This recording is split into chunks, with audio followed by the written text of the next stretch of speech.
Ok, écoutez, on va commencer. Alors bonjour, bonjour à tous. Merci d'être fidèles à ce qui devient notre rendez-vous hebdomadaire Nouvelle Formule. Je voulais moi simplement vous saluer, vous dire bonjour. J'espère que tout le monde va toujours bien. Je remercie Manon Chouanière d'avoir accepté de se prêter au jeu.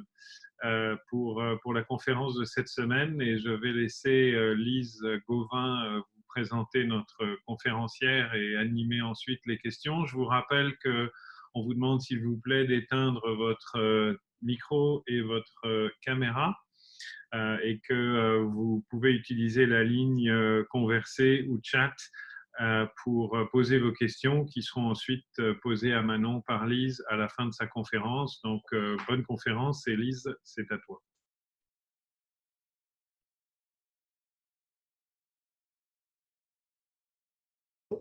Bon, alors, bonjour à tous. Merci Vincent. Alors, c'est avec grand plaisir que je vais dire quelques mots sur Manon Chouanière, qui est une collaboratrice qui est toujours aux premières loges pour les activités du Carrefour de l'innovation et de l'évaluation en santé. Alors, Manon, elle est formée en psychologie expérimentale et elle est professeure titulaire au département d'anesthésiologie et de médecine de la douleur de la faculté de médecine à l'Université de Montréal. Ses travaux portent sur de la recherche évaluative, épidémiologique et clinique, et ça porte spécifiquement sur l'évaluation et le traitement de la douleur. Manon est un des membres fondateurs du Réseau québécois de recherche sur la douleur, qui est subventionné par le Fonds de recherche du Québec Santé, et du Réseau canadien de douleurs chroniques des Instituts de recherche en santé du Canada. Ses intérêts de recherche portent sur trois grandes thématiques, c'est-à-dire les facteurs de risque impliqués dans la transition d'une douleur aiguë à une douleur chronique, l'impact psychosocial et économique de la douleur chronique, de même que les approches de traitement qui incluent l'utilisation des opioïdes dans le contexte de la crise qui sévit présentement. Alors, sans plus tarder, je vais céder la parole à Manon qui va nous faire une présentation qui porte sur l'impact de la pandémie COVID-19 chez les personnes qui vivent avec de la douleur chronique au Canada. À toi la parole, Manon. Merci beaucoup. Alors, je voudrais remercier tout d'abord la direction du Centre de recherche de m'avoir invité à donner cette conférence. Je vais tout d'abord commencer par vous présenter notre équipe de recherche. Il y a Gabrielle Pagé, qui est une psychologue clinicienne, qui est une jeune chercheure ici au CHU. Lise Dacieux, qui est une sociologue de la santé, qui est chercheure postdoctorale sous ma supervision ici au CHU. Anaïs Lacaze, qui est une épidémiologiste et qui est une de mes anciennes postdocs et qui maintenant est au département des sciences de la santé à l'Université du Québec en Abitibi-Témiscamingue. On a également Audrey Janelle Moncalme, qui est notre coordonnatrice de recherche. De plus, on a 3 patients partenaires, 2 qui nous proviennent de l'Association québécoise de la douleur chronique, une autre patiente partenaire qui nous vient du Canadian Arthritis Patient Alliance, et nous avons la direction de PainBC, qui est une organisation importante en Colombie-Britannique, qui est dédiée aux personnes qui souffrent de douleurs chroniques. Et enfin, un dernier collaborateur, Dr. Thompson, il est affilié au Centre national d'excellence sur la douleur chronique chez les vétérans. Alors, ma présentation va être divisée de la façon suivante. Comment on définit la douleur chronique et quelles sont ses conséquences néfastes? La deuxième partie, c'est pourquoi on s'intéresse, pourquoi on s'intéresse à la pandémie, aux impacts de la pandémie COVID-19 chez cette population de patients. Et troisièmement, je vais vous décrire notre étude qui est en cours, puis les caractéristiques des répondants à ce jour. Alors, c'est quoi une douleur chronique? C'est une douleur qui persiste au-delà du délai normal de guérison ou encore qui est associé à une maladie chronique comme l'arthrite rhumatoïde. On parle de douleur chronique lorsqu'elle persiste au-delà de 3 mois. Et maintenant, la douleur chronique, c'est pas juste un symptôme, comme dans le cas d'une douleur aiguë, mais c'est vraiment considéré comme une maladie en soi. Et ça, c'est l'Organisation mondiale de la santé qui a fait cette reconnaissance de la douleur chronique comme une maladie. Il y a environ 1 Canadien sur 5 qui souffre de douleurs chroniques. La prévalence est plus élevée chez les femmes et la prévalence augmente également avec l'âge. Il y a plusieurs conséquences néfastes de la douleur chronique. Premièrement, ça va affecter le fonctionnement quotidien des personnes qui en sont atteintes et ça va perturber leurs activités de la vie quotidienne. Il y a très souvent des problèmes de sommeil qui vont engendrer évidemment de la grande fatigue. Un autre aspect qui est extrêmement important, c'est tout l'impact psychologique. Il est très fréquent que les personnes qui souffrent de douleurs chroniques ont à faire plusieurs deuils. Ils développent des problèmes de dépression, anxiété, de la colère, la frustration. Et d'ailleurs, le risque de suicide est 3 fois plus élevé chez cette population de patients que chez les autres populations. On peut aussi avoir des atteintes au niveau de l'attention, au niveau de la mémoire. Évidemment, ça va avoir un impact sur le travail en termes d'absentéisme, de diminution de la productivité. Ça, c'est vrai pour les jeunes qui souffrent de douleurs chroniques, qui doivent manquer l'école à cause de leurs problèmes de douleur.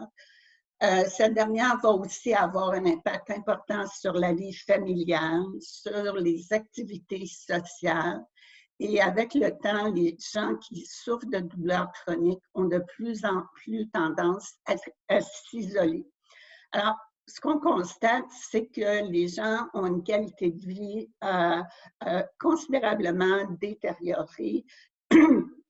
Et c'est même plus important que, par exemple, si on compare aux maladies cardiovasculaires ou à d'autres types de maladies chroniques. Comme les gens cherchent désespérément des moyens de soulager leur douleur, il y a un accroissement significatif des ressources de santé et comme les gens sont très souvent à payer très cher pour trouver des solutions pour soulager leur douleur, ils s'en retrouvent avec des problèmes financiers.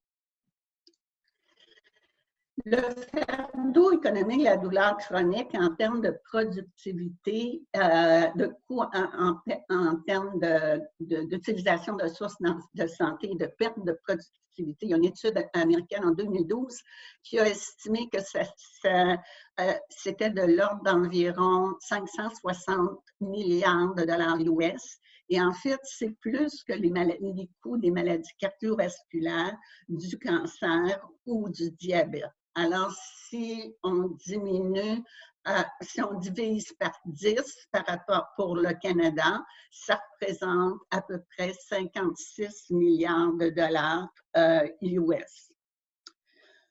En dépit de plusieurs années de recherche dans le domaine de la douleur chronique, celle-ci est souvent mal diagnostiquée.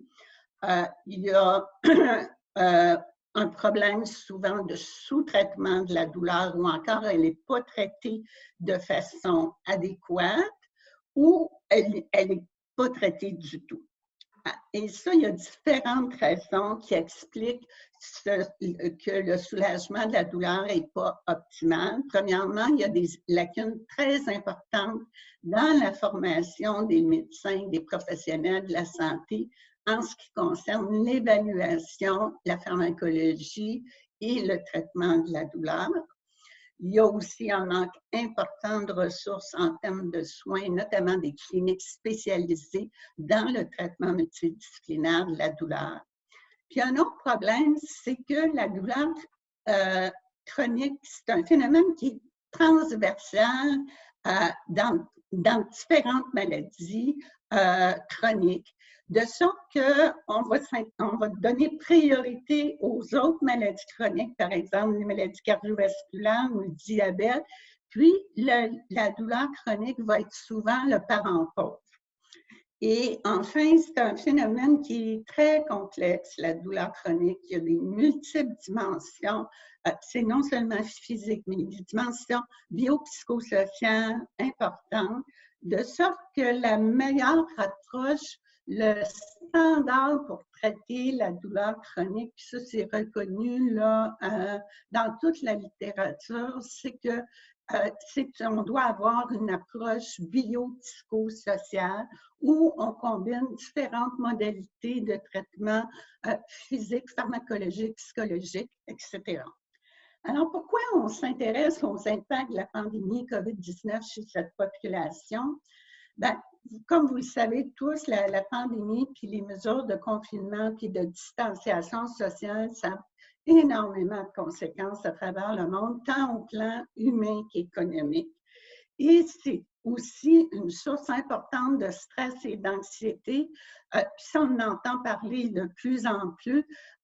Puis c'est du stress et de l'anxiété chez plusieurs personnes, incluant celles qui souffrent de douleurs chroniques. Et quels sont les défis particuliers que cela pose pour les personnes, peut poser pour les personnes atteintes de douleurs chroniques? Bien, si par exemple elles perdent leur emploi, bien, ça va être des ennuis financiers additionnels. Un autre aspect important à considérer, on dit que les personnes de 65 ans et plus sont définitivement plus à risque d'être infectées par la COVID-19, mais il faut comprendre qu'il y a une personne sur 3 de 65 ans et plus qui souffre aussi de douleurs chroniques. Une autre chose qui se produit, c'est qu'il y a beaucoup d'annulations de rendez-vous avec les différents professionnels de la santé, que ce soit les médecins, les physiothérapeutes, les psychologues. Oui, il peut y avoir de la télémédecine, mais ce n'est pas toujours accessible, ce n'est pas toujours optimal. Il y a des préoccupations au sujet des renouvellements de prescription de médicaments contre la douleur, notamment en ce qui concerne les opioïdes. Et il y a un accès limité à certains médicaments. Par exemple, les personnes qui souffrent d'arthrite rhumatoïde sont très préoccupées de voir leur hydroxychloroquine cesser. Ou encore, il y a certains patients qui ont arrêté de prendre de l'ibuprofène parce que, vous comprendrez, au début, on associait l'ibuprofène au virus de la COVID-19. Ensuite, les patients voient aussi l'interruption de certaines modalités de traitement, par exemple les infiltrations, comme par exemple, les patients vont avoir une infiltration aux 3 ou 4 mois, mais là, ils n'ont plus accès à ce mode de traitement, alors ils sont obligés d'aller vers d'autres modalités de traitement. L'activité physique, l'exercice physique, c'est une composante extrêmement importante dans la gestion de la douleur chronique et évidemment, les patients n'ont pas d'accès à leur gym, à la piscine ou encore à des modalités thérapeutiques comme des massages. Enfin, ils ont, à cause de toute la distanciation sociale, ils ont moins d'aide de la part de leur famille, de leurs amis pour leurs activités quotidiennes, de sorte que l'isolation sociale est encore plus grande.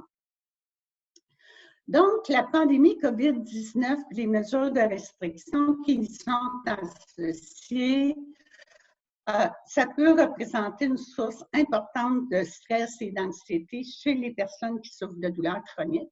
En plus, elles voient leurs soins perturbés et on soupçonne évidemment que ça a un impact sur leur bien-être physique, psychologique et social. Alors, je vais vous décrire maintenant l'étude qu'on a mise en place avec l'équipe dont je faisais mention précédemment. Les objectifs, c'est de documenter les impacts de la pandémie COVID-19 chez les Canadiens et les Canadiennes qui vivent avec de douleurs chroniques. Plus spécifiquement, il s'agit d'investiguer jusqu'à quel point la pandémie et les mesures de restriction qui lui sont associées ont un impact sur la douleur des patients, sur les modalités, leur modalité de traitement, également jusqu'à quel point la pandémie, les mesures de restriction vont affecter leurs activités de la vie quotidienne, travail, famille, activités sociales, leur bien-être psychosocial et leur qualité de vie. Enfin, on veut évaluer le niveau d'exposition à la COVID des participants, de même que leur connaissance et leur croyance au sujet du virus, parce qu'on veut mettre en relation avec les impacts que la douleur, que la pandémie va avoir sur les différentes dimensions que j'ai mentionnées au point 2.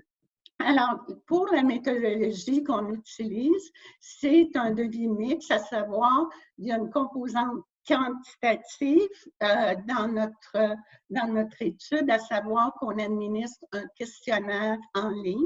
On vise à avoir entre 2000 et 3000 participants. Et on a aussi une composante qualitative où on va faire des entrevues semi-structurées plus en profondeur avec entre 20 et 30 patients qui ont répondu à notre questionnaire en ligne.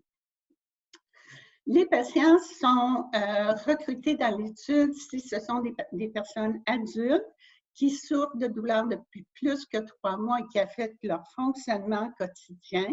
Ils résident au Canada, ils ont une connaissance du français et de l'anglais et évidemment ils doivent être capables de répondre à un questionnaire en ligne. Vous trouvez ici la fiche qu'on a préparée pour inviter les participants, les personnes à participer à notre étude. Ils ont à cliquer sur le lien URL que vous voyez en rouge et ceci les amène directement sur notre questionnaire en ligne. On utilise différents canaux pour diffuser notre sondage à travers le Canada. Et en fait, on vise les personnes qui souffrent de douleurs chroniques, les professionnels de la santé qui s'occupent de cette clientèle de patients afin qu'ils disséminent notre sondage auprès de leurs patients. Et enfin, les chercheurs cliniciens qui font la recherche auprès de personnes qui souffrent de douleurs chroniques et peuvent ainsi les inviter à participer à notre étude. Alors, pour les personnes qui vivent avec la douleur chronique, je vous donne ici un exemple d'associations et d'organisations avec qui on a communiqué pour qu'ils diffusent notre sondage à travers le Canada, l'Association québécoise de douleurs chroniques, qui est une association très active de patients ici au Québec, PNBC, comme je vous le mentionnais, la Société d'arthrite, des patients partenaires qui sont impliqués dans différents réseaux ou centres nationaux d'excellence, évidemment des groupes de discussion sur Facebook. Pour ce qui est des professionnels de la santé, on y va avec la Société québécoise et la Société canadienne de la douleur. Il y a Santé Canada aussi mis en place un groupe de travail canadien sur la douleur qui a des listes de distribution extrêmement importantes et qui nous permettent ainsi de recruter des personnes qui vivent avec la douleur chronique. On passe aussi par les, par les cliniques de douleur, de traitement multidisciplinaire de la douleur à travers le Canada et différentes autres associations. Pour ce qui est des chercheurs cliniciens, on travaille en collaboration avec le Réseau québécois de recherche sur la douleur et d'autres réseaux FRQS, le Réseau canadien de douleur chronique, le Centre national d'excellence sur la douleur chronique chez les vétérans, le MSK Rehab Network et évidemment là, des techniques de snowball avec différents collègues canadiens et québécois. Je dois avouer aussi que le service de communication du CHUM nous a fait un très beau plan de communication. On a eu une belle collaboration. Ils ont d'abord émis un communiqué de presse qui, malheureusement, à cause de toute la pandémie COVID et le confinement et le déconfinement, on est un petit peu passé sous le radar, mais on s'y attendait un peu. Ils ont mis notre annonce sur l'intranet et les médias sociaux du CHUM, sur les télévisions qu'on voit partout dans l'hôpital.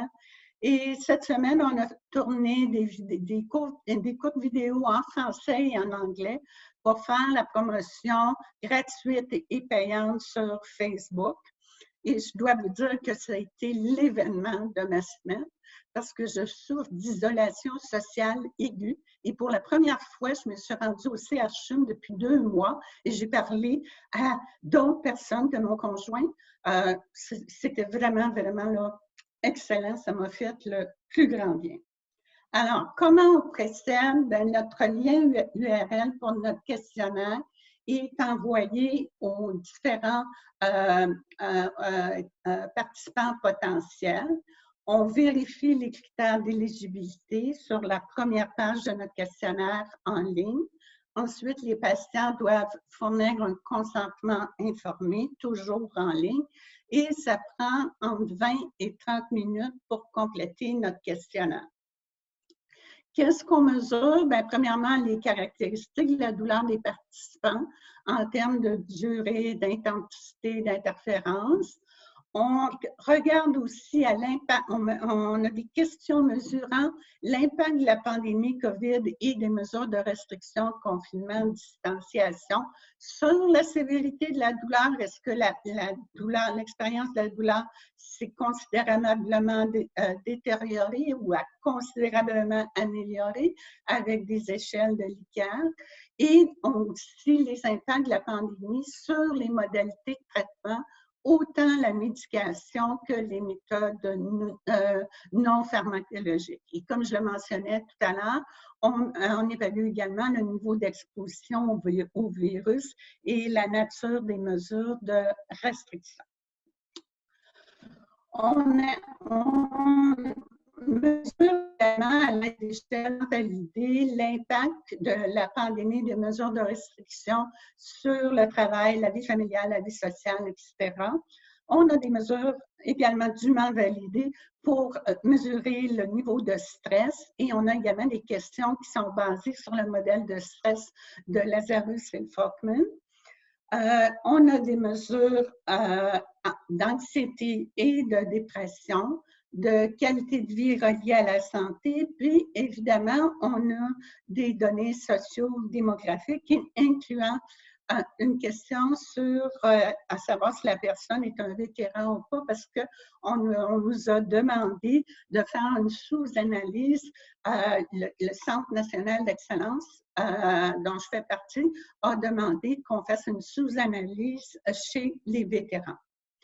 Alors, à la fin de notre questionnaire, on demande aux répondants s'ils sont intéressés à participer à une entrevue plus en profondeur via le web, ça c'est la portion qualitative de notre projet, ou encore de participer à une entrevue de suivi qui sera effectuée 3 mois après la fin de la pandémie. Enfin, on leur demande s'ils sont intéressés à participer à un tirage au hasard, donnant la chance de gagner une de nos 10 cartes cadeaux Visa d'une valeur de 100 $. Pour ce qui est de la composante qualitative de notre étude, comme je le disais tout à l'heure, on va recruter les participants parmi ceux qui ont complété le sondage. On vise entre 20 et 30 patients, des hommes et des femmes de différentes catégories d'âge, de différentes provinces, qui résident en milieu rural, en milieu urbain. Et aussi, on veut explorer plus l'aspect, plus l'aspect d'ethnicité qui est très peu documenté dans la littérature sur la douleur chronique. Et les entrevues durent entre 60 et 90 minutes. Et pour l'analyse de nos résultats, il va y avoir les analyses quantitatives qu'on va faire avec des statistiques descriptives et inférentielles. Et puis, on veut également utiliser des modèles linéaires généralisés pour prédire quels sont les facteurs qui mettent le plus à risque les personnes qui souffrent de douleurs chroniques de voir leurs conditions détériorer. On va faire une analyse thématique des données qualitatives et ensuite, on va les trianguler. En date d'avant-hier, on est bien content. On a plus de 2000 patients qui ont accepté de participer à notre étude. Il y en a près de 80% qui ont complété le questionnaire jusqu'à la fin. Environ la moitié accepte de participer à une entrevue plus en profondeur et 62% ont accepté de participer à un suivi post-pandémie. Notre sondage va se terminer à la fin mai, de sorte qu'on va pouvoir encore augmenter la taille de notre échantillon. Les répondants sont en moyenne âgés de 50 ans. Il y a une plus grande majorité des femmes, comme c'est souvent le cas. Et là, on fait face à un petit hic parce que 2/3 de notre échantillon sont des francophones, alors que les francophones représentent uniquement 20% de la population au Canada. Alors, on travaille là-dessus très sérieusement. Là, je vais revenir un petit peu plus tard dans ma présentation sur les stratégies qu'on utilise. Maintenant, si on regarde la distribution par province, bien encore une fois, on a un petit problème parce que la majorité des participants proviennent du Québec et il y a certaines provinces où on a une participation là, qui est extrêmement faible. 85% des participants vivent dans une région urbaine. Et la majorité, près de 90%, sont des Blancs, mais on voit qu'on a quand même une belle représentation de d'autres groupes ethniques qui vont faire en sorte qu'on va pouvoir, à l'aide des études, de l'étude qualitative, aller investiguer la composante groupe ethnique et notamment chez les Autochtones. J'étais un peu surprise de voir que plus que 80% de nos participants avaient complété soit un cégep, soit un niveau universitaire. Je m'attendais un petit peu plus, en tout cas, ce pourcentage me paraît élevé. Alors maintenant, on est en processus là, intense de relance pour augmenter le nombre de participants à notre étude. On a quand même 3 semaines devant nous, puisqu'on prévoit terminer la portion quantitative le 31 mai. La portion qualitative, ça va aller à la fin juin. On veut publier nos résultats très rapidement. Et faire une diffusion des résultats là, auprès des personnes qui vivent avec la douleur chronique, leurs proches, le grand public, les professionnels de la santé, les décideurs et les chercheurs. On veut vraiment un plan de dissémination des résultats là, qui est important. On a aussi établi une collaboration avec l'équipe du Dr. Jennifer Stinson à l'Université de Toronto, qui est une sommité internationale dans le domaine de la douleur pédiatrique, de sorte qu'on va effectuer exactement la même étude que je viens de vous décrire pour les adultes. On va l'effectuer auprès d'enfants, d'adolescents et de parents. Ensuite, on va combiner nos résultats des populations pédiatriques et canadiennes et on va procéder à une revue de la littérature là, compréhensive des impacts de grandes pandémies. Et tout ça dans le but d'établir une première série de recommandations concrètes en termes de quelles seraient les ressources requises pour les patients quelle stratégie d'intervention on devrait implanter et quels changements de politique de soins sont nécessaires pour justement améliorer les soins prodigués aux personnes qui souffrent de douleurs chroniques durant et au-delà d'une pandémie telle que celle de la COVID-19. Pour prioriser les recommandations qu'on va avoir établies, on va procéder à un sondage Delphi à travers le Canada auprès de des personnes qui souffrent de douleurs chroniques, des cliniciens, des chercheurs. Par la suite, on veut faire à l'automne 2020 une conférence consensus pour finaliser les recommandations, de même que le plan de diffusion, et surtout assurer leur implantation et leur appropriation optimale là, dans les milieux cliniques. Pour tout ce qui est aspect là, des recommandations, on avait fait une belle demande de subvention aux instituts de recherche en santé du Canada qu'on a déposé le 14 avril. On a reçu une confirmation qu'ils avaient bel et bien reçu notre demande de subvention, mais 15 minutes plus tard, les IRSC ont annoncé que le programme était reporté plus tard. On était bien contents, comme beaucoup de gens sont contents actuellement avec ce qui se passe aux IRSC.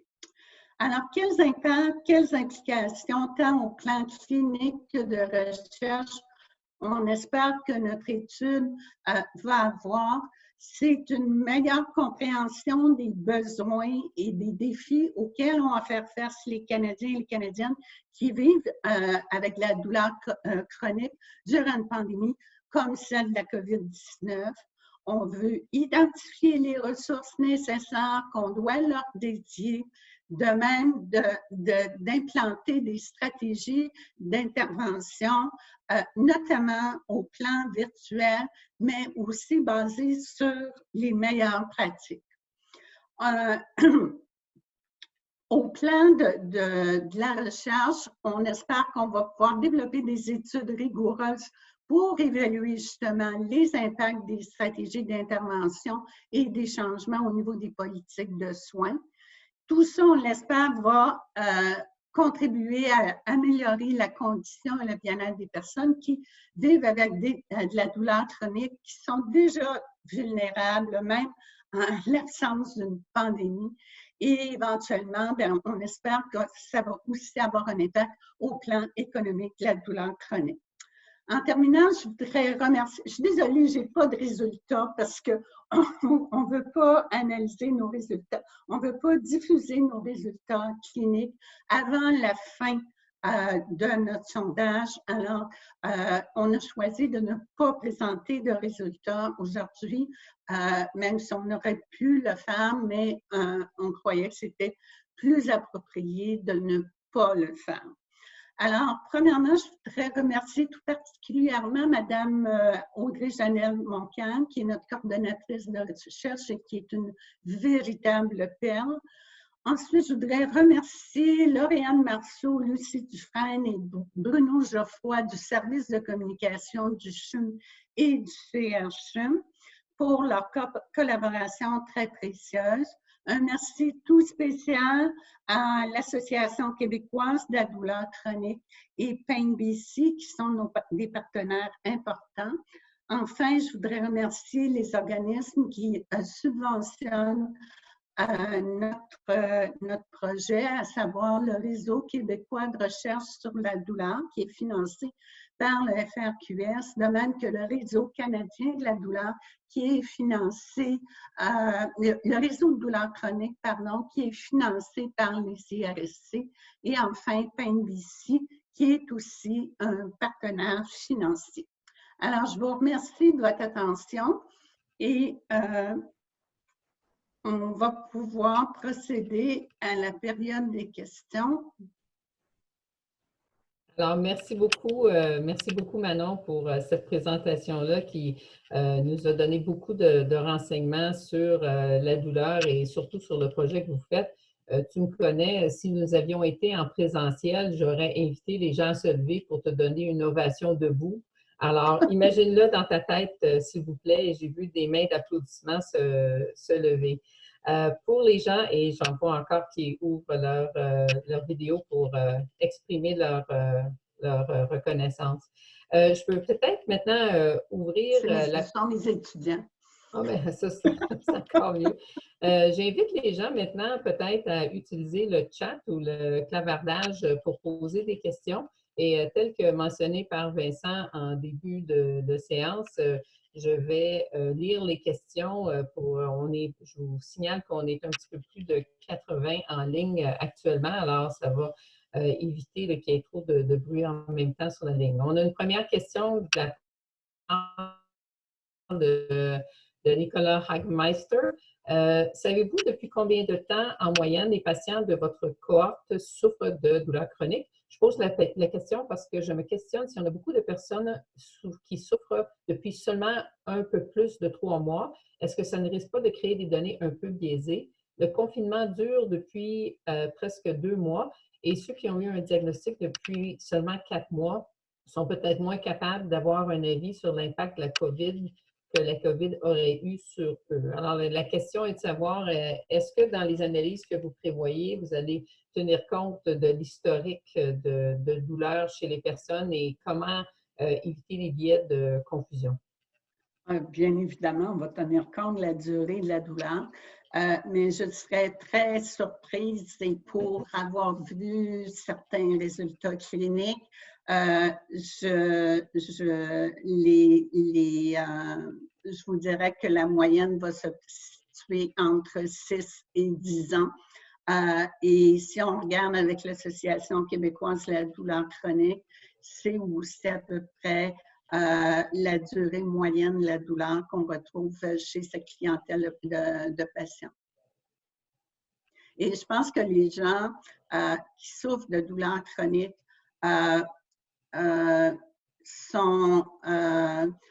c'est un peu comme les grands brûlés. Ils sont toujours intéressés à participer à des études pour justement voir comment on peut améliorer leurs conditions.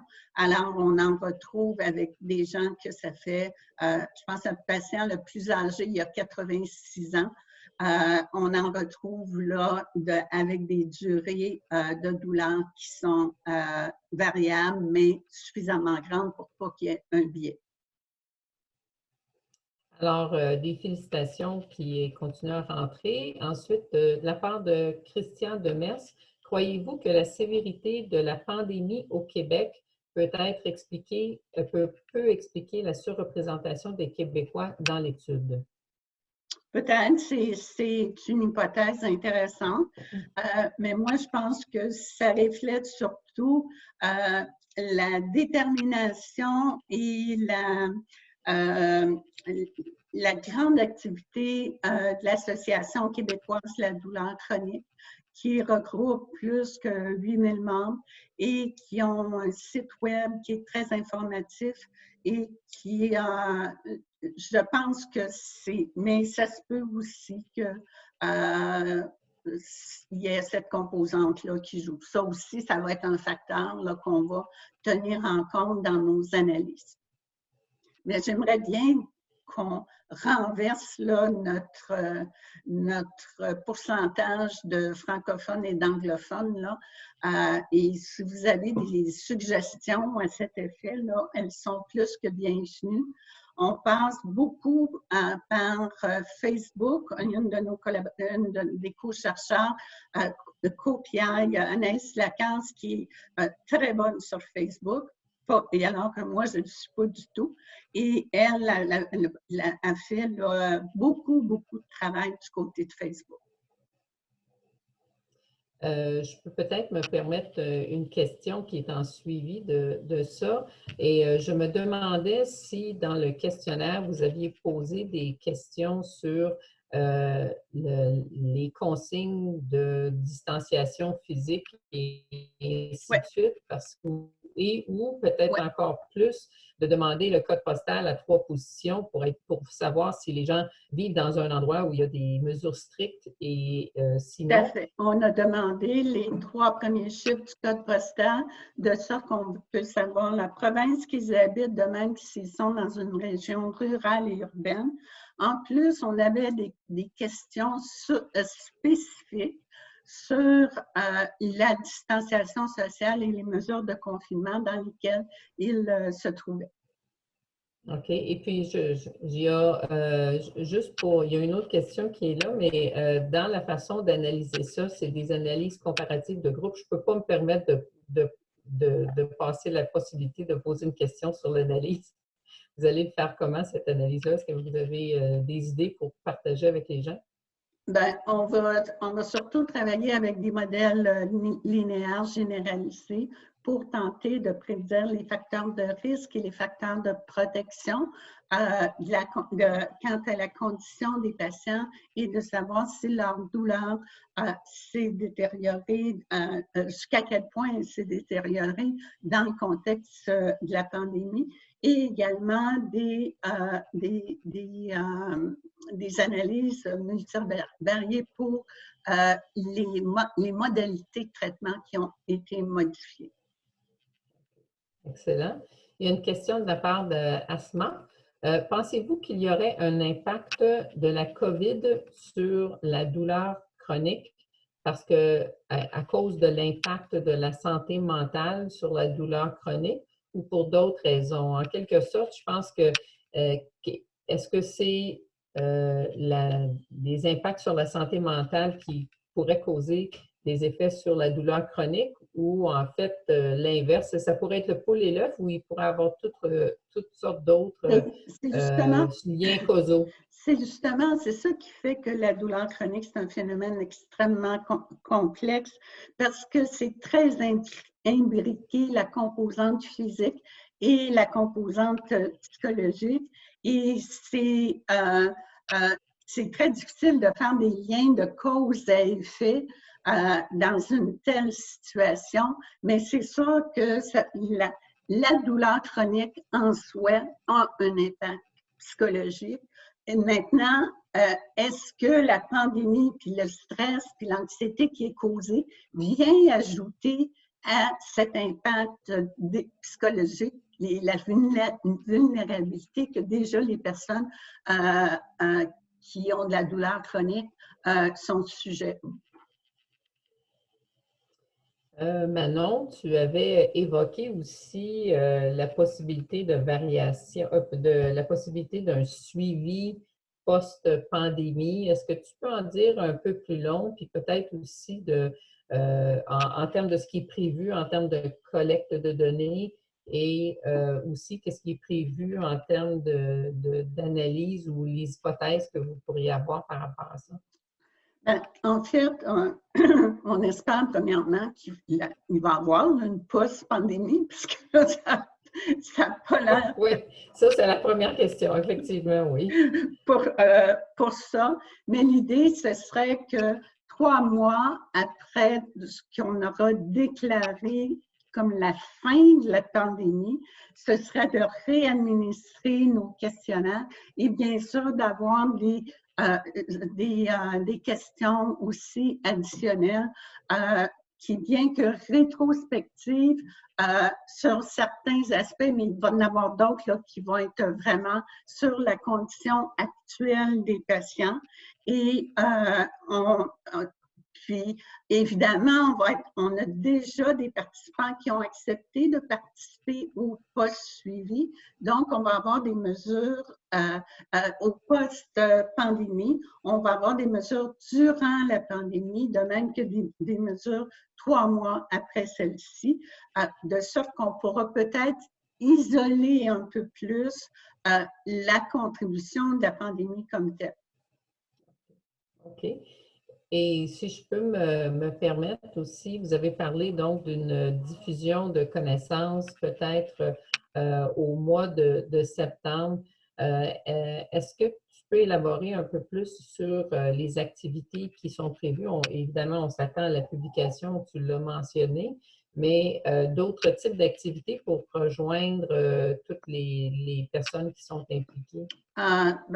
Je pense que c'est, comme je disais tout à l'heure, là, tu sais, les publications scientifiques, oui, c'est important, mais je pense que d'avoir un plan de dissémination de nos résultats auprès des personnes qui souffrent de douleurs chroniques, leurs proches, auprès des professionnels de la santé, les cliniciens, puis les chercheurs, puis le grand public aussi. Fait que ça va prendre la forme de messages qu'on va faire apparaître, bon, dépendamment du niveau de confinement qu'on va avoir, là, si ça peut être des conférences grand public qu'on peut faire, oui, on va faire ce type de conférence. Ensuite, des résumés vulgarisés qu'on va distribuer à travers différentes associations de personnes qui souffrent de douleurs chroniques. Et évidemment, comme je vous disais, on veut aussi inviter lors de la conférence consensus les différents acteurs qui sont impliqués, incluant les patients, les cliniciens, les décideurs, pour justement arriver à une série de recommandations. Et ça, encore une fois, ces recommandations-là, on va avoir un plan de dissémination des conséquences là, qui va être très compréhensif pour s'assurer que la science ne reste pas là, dans sa tour d'ivoire, mais va bien rejoindre les personnes et puis que ça se traduise aussi par des actions concrètes. J'invite encore les gens à poser des questions, mais je me permettrai peut-être, puisqu'il n'y en a pas qui apparaissent sur le chat pour tout de suite, peut-être d'ouvrir plus largement, et je sais que tu as des points de vue à partager avec les gens sur la question de la douleur chronique. Je pense qu'il y a peut-être des biais par rapport à la question de la douleur chronique, à l'effet que c'est peut-être quelque chose qui existe ou qui n'existe pas, puis qu'on se dit, dans le fond, les gens devraient peut-être juste apprendre à endurer. Puis il y a tout ce mouvement vers dire, bien, peut-être qu'on ne devrait pas donner des opioïdes parce qu'il y a d'autres façons de faire et ainsi de suite. Je me demande si, tu pourrais peut-être faire un genre de sommaire sur cette espèce de discrimination qu'on voit par rapport à la douleur chronique, d'une part, et peut-être si tu pouvais t'exprimer sur est-ce que la pandémie va exacerber ce type de biais ou de discrimination, ou ça va permettre de l'alléger parce que les gens vont finalement dire, bien, écoute, là, les gens vraiment, ils souffrent parce qu'on a tous souffert collectivement de cette pandémie. Ben, ça me rappelle juste, ce matin dans la Presse Plus, il y avait un reportage sur des gens qui sont en attente de chirurgie orthopédique et qui ont des douleurs extrêmement importantes et puis qui, évidemment, sont obligés d'être sur des listes d'attente. Mais pendant tout ce temps-là, c'est que la situation des patients se détériore. C'est vrai pour les personnes qui souffrent de douleurs chroniques, qu'elles soient en attente de chirurgie ou pas. C'est vraiment une population qui est laissée pour compte pour différentes raisons, donc je mentionnais tout à l'heure, mais il y a vraiment beaucoup de travail à faire pour faire reconnaître la douleur chronique et qu'on y assigne des soins qui sont optimaux et que ça arrête d'être le parent pauvre un peu de la santé, là, parce que, bon, il n'y a pas de mesure, la douleur, ça ne se mesure pas de façon objective. Ensuite, un autre aspect, c'est qu'on ne meurt pas de la douleur, bien que le risque de suicide est plus élevé chez cette clientèle-là. Et puis l'autre aspect aussi, c'est qu'on a toujours derrière la tête ce doute, est-ce que les gens, ils n'ont pas de douleur puis ils disent qu'ils en ont parce qu'ils ne veulent pas travailler? Il y a toujours cette méfiance, cette suspicion. Et puis, c'est extrêmement difficile à contrer, alors que pour la santé mentale, des troubles anxieux ou des troubles de dépression, on va croire les personnes. Alors, il y a cette barrière-là qui est… Et puis, souvent, les gens qui souffrent de douleurs chroniques vont dire « tout ce que je veux, c'est qu'on me croit ». OK? Souvent, ils vont se promener d'un médecin à l'autre. Puis notamment, si quelqu'un souffre de fibromyalgie, donc ben là, la suspicion est encore plus grande, alors qu'il y a des données scientifiques qui démontrent très clairement que c'est une maladie au même titre que d'autres maladies physiques. Mais, puis, fait qu'il y a beaucoup de stigmatisation chez les personnes qui souffrent de douleurs chroniques. Alors, si en plus ils prennent des opioïdes, ben là, c'est une double stigmatisation. Puis on a fait une étude l'année dernière, il y a 2 ans en fait, sur l'impact de la crise des opioïdes chez les personnes qui souffrent de douleurs chroniques, notamment en ce qui a trait à tout l'aspect de stigmatisation. Et entre autres, puis on a aussi fait une autre étude chez les personnes qui ont des problèmes de toxicomanie. Et il y a plus que 40% des personnes qui ont des problèmes de toxicomanie, qui souffrent de douleurs chroniques et qui se voient refuser des traitements, justement, alors que la douleur, elle est bien réelle. Alors, il y a vraiment, vraiment beaucoup d'éducation à faire. Et j'espère que notre étude va peut-être aider à montrer que oui, qu'avec l'impact, avec la pandémie, ces gens-là sont encore plus affectés.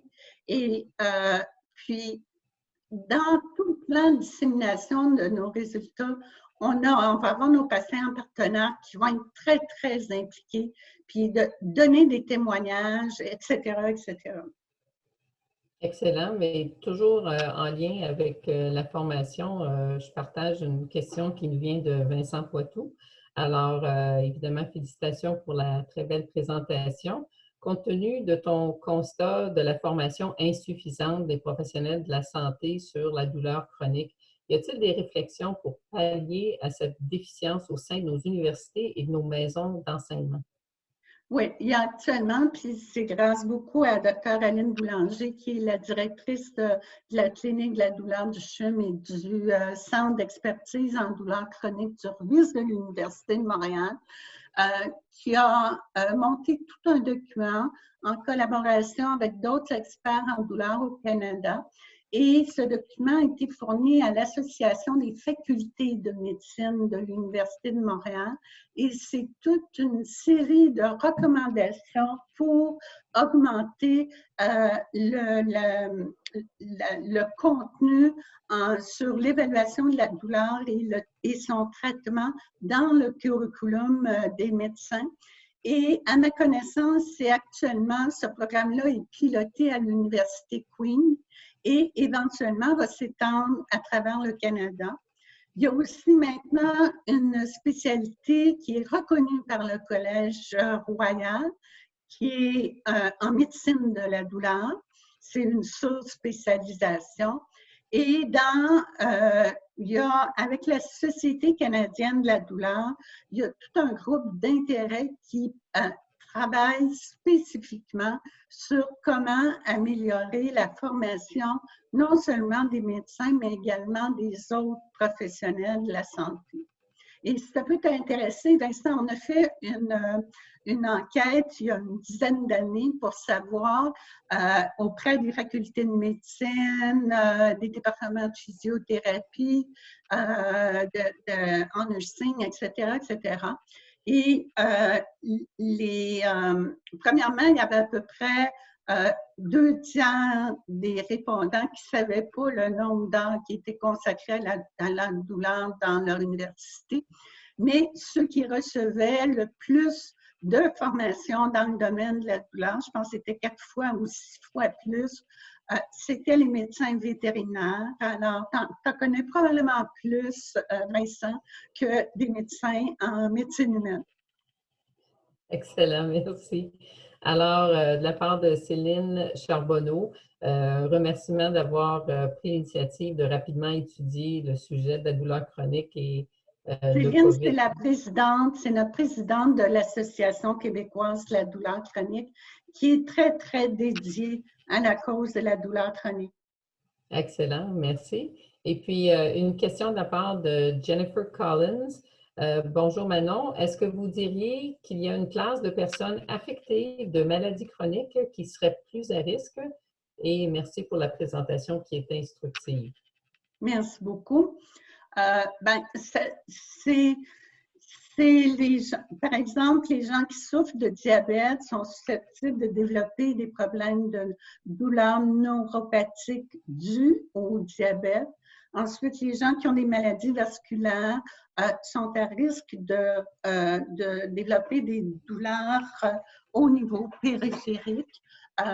Ensuite, bon, évidemment, dans le cancer, on peut, je ne parle pas là en soins palliatifs, mais les personnes qui ont eu de la chimiothérapie ou de la radiothérapie peuvent développer des problèmes de douleur chronique neuropathique qui sont directement reliés au traitement de la douleur parce qu'il y a eu des lésions au niveau des nerfs. Je vous dirais qu'il y a beaucoup de maladies chroniques. C'est ça un des problèmes que je mentionnais, c'est que c'est transversal dans plusieurs maladies chroniques. Et quand on va aller voir le médecin, bien, on va parler d'abord du diabète plutôt que la douleur ou de tel autre problème. Excellent. Il y a une autre question en provenance de Max en lien avec le commentaire de plus tôt concernant l'éducation. Il y a aussi les programmes ECHO, la clinique de la douleur du CHUM. On pourrait aussi parler des initiatives étudiantes comme Pain Talks, qui a été mise en place pour la diffusion des évidences scientifiques à visée grand public. Commentaire? Le programme ECHO, c'est un programme qui a été développé au Nouveau-Mexique et ça a d'abord été développé pour l'hépatite C et c'est un programme où des experts qui travaillent en soins tertiaires font des consultations en ligne avec des gens de la première ligne, présentent des cas. Alors, il y a éco-hépatite C, il y a éco-douleur. Et éco-douleur, justement, ça a été mis en place toujours par le Dr. Aline Boulanger. Et c'est justement pour... on sait qu'une approche multidisciplinaire, c'est la meilleure façon de traiter la douleur chronique, comme je le disais tout à l'heure. Mais en première ligne, les ressources ne sont pas toujours là. Alors, il s'agit de mieux équiper les équivalents, les intervenants en première ligne pour traiter la douleur chronique. Et ça a lieu à toutes les semaines. Et à chaque occasion, des cas qui sont présentés par des intervenants première ligne et ils sont discutés avec l'équipe multidisciplinaire de la clinique de douleur du CHUM. Pain Talks, c'est une initiative des étudiants qui œuvrent au sein du réseau québécois de recherche sur la douleur. Ils ont créé leur propre association et ils organisent, c'est sous la forme des TED Talks, mais ça s'appelle Pain Talk. Et c'est une façon de vulgariser les résultats de recherche et de présenter différentes données scientifiques, mais d'une façon accessible auprès du grand public. Ils font du travail vraiment intéressant. Puis en fait, cette semaine, l'Association internationale de la douleur les a invités à venir présenter. C'est l'Association des jeunes chercheurs en douleur du Québec. Je ne me souviens plus du nom exactement.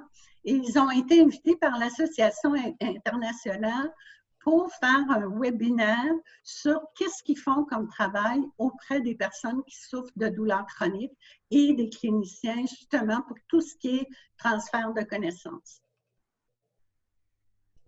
Excellent, merci. Je pense que il est maintenant 14 heures, donc on avait prévu un événement d'une durée d'1 heure. Ça fait à peu près 1 heure, donc il me reste à te dire un très, très grand merci pour avoir partagé ton savoir, ton enthousiasme pour la lutte aux problèmes de douleurs chroniques chez les gens qui vivent au Canada. Et peut-être que Vincent, tu veux dire un mot pour clore et faire le suivi. Et je te dis un grand merci. Ça a été très instructif. C'est moi qui vous remercie de m'avoir donné cette tribune. Et puis, j'espère que vous allez me réinviter pour que je présente les résultats. On veut les résultats, surtout. Vincent. Oui, ben, merci beaucoup Manon, c'était très très très instructif, belle présentation. On voudra effectivement voir les résultats. Merci Lise et puis bon après-midi et bonne fin de semaine distanciée à tous. Au revoir. Merci, au revoir. Merci, au revoir.